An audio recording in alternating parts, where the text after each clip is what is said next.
I think nowadays music is probably one of the easiest means to lose your moral sense. Music is audio pornography today. That's what it is. It's explicit, it's shameless, it's vulgar, it takes your sense of humanity away from you, it makes you look at women as objects, worse than animals. Just as, and these people are talking about women like they're talking about, an animal, really.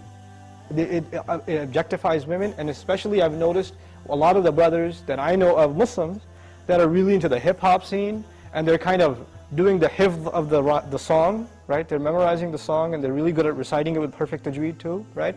And so they do that, and it's just horrible language, horrible, horrific language.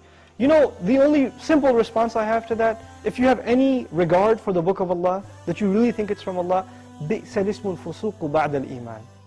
Even the name, the mention, the word for something bad is terrible once you have faith.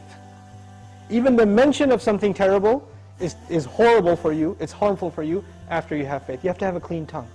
You have to say قُلْ لِعِبَادِي يَقُولْ الَّتِي هِيَ أَحْسَنُ. Tell my slaves to say that which is the best. Say what is the best. Say good things from your mouth. So this is the first thing. When you say horrible things, and you say things that are in direct contradiction to the moral gauge Allah gifted us with, then obviously you're deviating from your natural fitrah, your predisposition to turn to Allah. And when you constantly listen to garbage like that, then you get deviated. And you don't find pleasure except in disobedience to Allah, and that's a sign of a sick heart. So one has to distance themselves from this. This is the first step. And I'll tell you, this is my personal measure, this is not a fatwa, it's my personal analysis, you don't have to take it. But if a person finds listening to the Qur'an annoying, after they've been listening to hip-hop and this and that for a long time, and as soon as somebody puts the Qur'an on in the car, you know what they say? Oh man, turn that off, man, I don't want to, I just want to talk. And they immediately, they get a little annoyed when they hear the Qur'an. That actually means the shayateen have taken over. And they're constantly making waswasa to this person. Because what do the shayateen hate the most? Yes, they hate the Qur'an. They hate the word of Allah. They flee, it hurts them. So you know what they do? Because this person has let the shayateen, the devils, into his heart, they start pinching at his heart when he hears Qur'an, and he says, I don't want to hear this. Right? It's like surgery, it's like pulling a tooth for this person. This happens.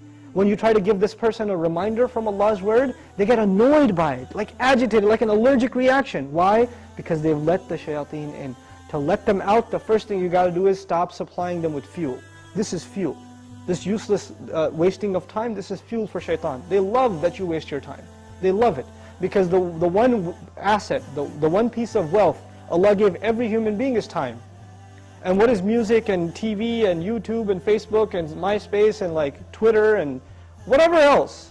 If you're spending hours and hours and hours on this stuff, what is it except destroying your time? It's taking that one asset away from you. Shaitan would love nothing more. May Allah subhanahu wa ta'ala give you the strength to get away from these temptations. My advice that I keep going over, I can't get enough of giving this advice, find better friends. Find company that is not into these things and try to spend more time with them, and inshallah you'll wean yourself off of these habits. Bi-idhnillah.